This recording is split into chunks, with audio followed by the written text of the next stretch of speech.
Class chapter number 3 gender, religion and caste. आज हम करेंगे बात जेंडर, रिलीजन एंड कास्ट तीनों में क्या डिफरेंस है, कि जेंडर का मतलब क्या होता है, रिलीजन का मतलब क्या और कास्ट का मतलब क्या है। यहाँ हम बात करते हैं जेंडर की और एक तरफ बात करते हैं रिलीजन की और एक तरफ बात करते हैं कास्ट की। ठीक है, बात करते पहला आता है जेंडर। ठीक है, जेंडर में बोला गया बच्चे कि एक तरफ जेंडर है, एक तरफ रिलीजन है और एक तरफ कास्ट है। अब जो जेंडर है वो किस में आएगा, मेल, फीमेल, ट्रांसजेंडर, ये सारे जो जेंडर्स होते हैं ये किस में आते हैं, जेंडर्स में। अब बात करते हैं सिलेक्टिव अबॉर्शंस की। पहला क्या होता है, पैट्रियार्कल सोसाइटी। लोगों में ज्यादातर डिस्क्रिमिनेट करते थे पहले के टाइम पे, किस पे, फीमेल्स और मेल्स के बीच में। ठीक है, कि वो प्रेफरेंस किसको देते थे, पहले मेल्स को देते थे, फीमेल्स को बहुत कम देते थे। क्लियर है, समझ आ गया। सेकंड बोला गया स्टीरियोटाइपिंग। क्या मतलब है इसका, स्टीरियोटाइपिंग का जल्दी बताओ क्या मतलब है।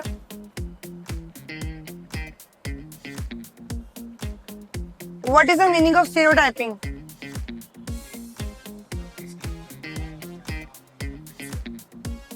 किसी एक जेंडर को एक बैकग्राउंड में क्या होता है, बोलो। मतलब हमारे माइंड में जो थिंकिंग है वो एक तरफ एक ही जेंडर को लेके, कि वो एक डोमिनेटिंग किसको कर रहे हैं हम, मेल को, एज कंपैरिजन टू फीमेल को। तो बोला गया डिवीजन ऑफ लेबर। अब लेबर ऑफ डिवीजन में क्या बात बोली गई है कि डिवीजन ऑफ लेबर का मतलब क्या है। डिवीजन ऑफ लेबर का मतलब ये है बच्चे कि लेबर मतलब कि हम मेंस को पेड जॉब्स मिलती थी और विमेन्स को नॉन पेड जॉब्स मिलती थी। क्लियर है, बट इसका भी एक ऑप्शन है कि उनको बोला जाता था कि जो फीमेल्स हैं और मेल्स हैं, फीमेल क्या करेंगी, वो हाउस होल्ड वर्क और चिल्ड्रन की टेक केयर करेंगी। जो मेंस हैं वो सिर्फ बाहर के ही वर्क को देखेंगे। क्लियर है, ये लोगों की पहले की थिंकिंग थी। अब के टाइम पे क्या हुआ है, हमें दोनों को इक्वालिटी ही समझना चाहिए। और पहले ये भी होता था डिवीजन ऑफ लेबर में, जितने पैसे हम मेल को दे रहे हैं, फॉर एग्जांपल मेल को हम दे रहे हैं 500 रुपीज पर डे का। अब फीमेल को कुछ भी पेमेंट नहीं देते थे जॉब करने के बाद भी, या फिर उनको देते थे 200 रुपए या 300 रुपए या 100 रुपए। बट देना क्या चाहिए उनको, इक्वल राइट। जो हम मेल को दे रहे हैं वो हमें फीमेल को भी देना चाहिए ना। उसको बोलते हैं डिवीजन ऑफ लेयर, की जेंडर के अंदर डिस्क्रिमिनेट करना। बताती हूँ। नेक्स्ट है फेमिनिस्ट मूवमेंट का मतलब क्या है।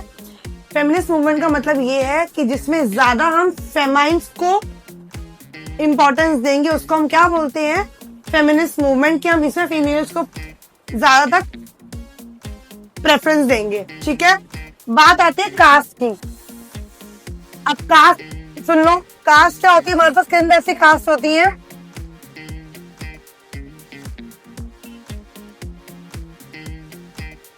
एससी, एसटी, ओबीसी, जनरल, एक आती दलित। ये एससी, एसटी, ओबीसी तो पहले के टाइम पे लोग इसमें भेदभाव करते थे, डिस्क्रिमिनेशन करते थे, जिसको बोलते डिस्क्रिमिनेशन। लोग पहले डिस्क्रिमिनेशन करते थे कास्ट के बीच में, जैसे पहले जेंडर में करते थे वैसे ही कास्ट पे भी करते थे। क्यों, वो लोग सोचते थे कि इनसे हमें छुआछूत की बीमारी है। अनटचेबिलिटी इसको बोलते हैं, कि अनटचेबिलिटी।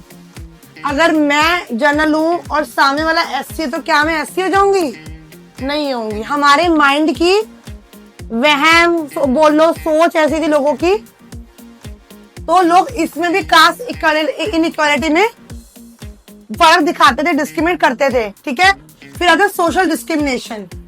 सोशली भी पहले क्या होता था, जैसे इलेक्शन होते थे उसमें क्या करते थे ये लोग, पहले बोलते थे कि फीमेल्स नहीं आएंगी, मेल्स आएंगी। फिर आया कि एससी एसटी वालों को इलेक्ट नहीं कराना, वोट नहीं दे सकते, जनरल लोग देंगे। इसमें भी वो आता है, क्या होता है, सोशल डिस्क्रिमिनेशन इसको बोला जाता है। फिर आता है political influence and dirty games. गंदे गंदे गेम खेलना, पॉलिटिकल इन्फ्लुएंस करना कास्ट को लेके, कि ये दूसरी जाति का है, ये इस जाति का, हम इसको रखेंगे नहीं, ये नहीं करेंगे, ये सब किस में आता है? Political influence and dirty games में। यानी कि कास्ट के अंदर कौन कौन सी चीजें हमें डिफरेंस क्रिएट कराती हैं। ठीक है, अब बेटा बात करते हैं किसकी? रिलीजन की।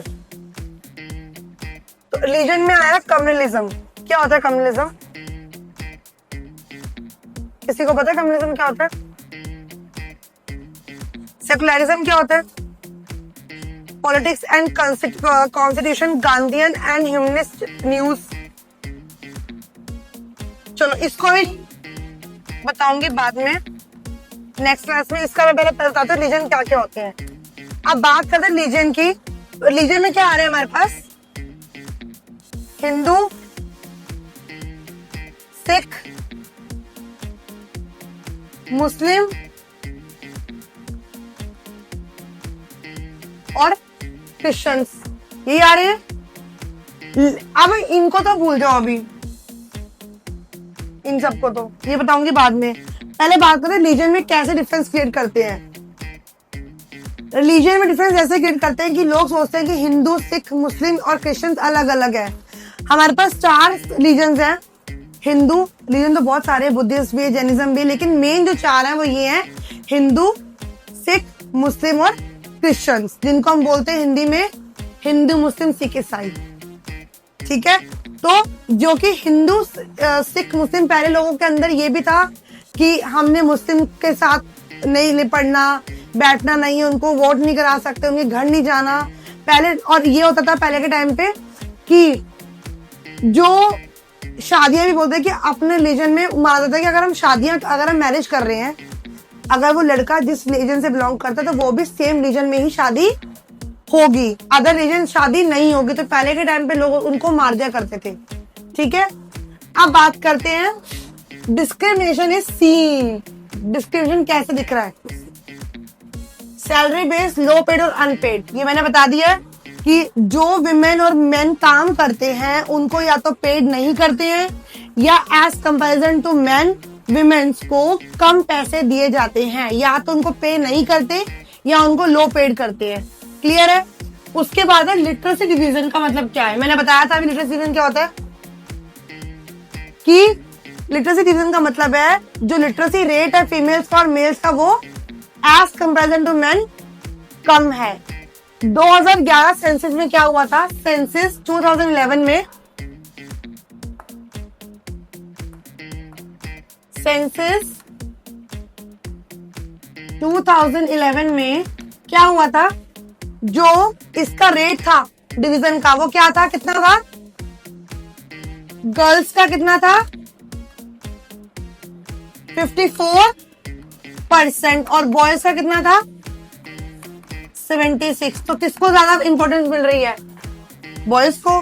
तो अब समझ आ गया। अब आया सेक्स रेशो। सेक्स रेशो का मतलब ये होता है बेटा, पहले के टाइम के लोग क्या करते थे?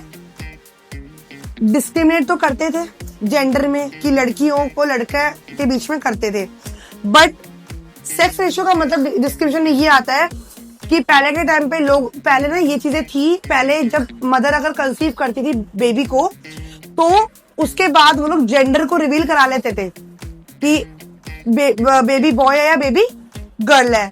अब वो इलीगल है प्रोसेस हमारे इंडिया में। बाहर की कंट्रीज में आज भी वो चीजें हैं, पर हमारे इंडिया में वो चीजें इलीगल है। हमारे इंडिया में वो लीगल नहीं है, वो चीजें बैन कर दी गई हैं कि जेंडर को रिवील करना। ठीक है, लेकिन पहले के टाइम पे क्या होता था? अगर किसी को पता चल गया कि मदर के पास बेबी बॉय ना होके बेबी गर्ल है तो उसको अबॉर्ट करा दिया करते थे। ठीक है, उससे क्या होता था? जो सेक्स रेशियो हमारा वो कम होता था, boys as comparison to boys. ठीक है, और एक चीज और है, समझ आ गया इतना? तो फिर है जेंडर बेस। जेंडर का बेस का मतलब है कि जेंडर में क्या हुआ? जेंडर के बेस का मतलब है कि जो जेंडर में वो लोग डिस्क्रिमिनेशन करते हैं लड़का लड़की में, उनको अब पहले के टाइम पे ये, अब इसमें ये बताते हैं कि जो लड़की पढ़ाई में पढ़ना चाहती है उनको नहीं पढ़ाते थे उनके पेरेंट्स। पहले के टाइम पे यही होता था, वो लोग प्रायोरिटी किसको समझते थे अपने घर में, किसको पढ़ाने की, बॉयज को, एज कंपेरिजन टू गर्ल्स। लड़कियां पढ़ना भी चाहती तब भी उनको पढ़ाई के लिए नहीं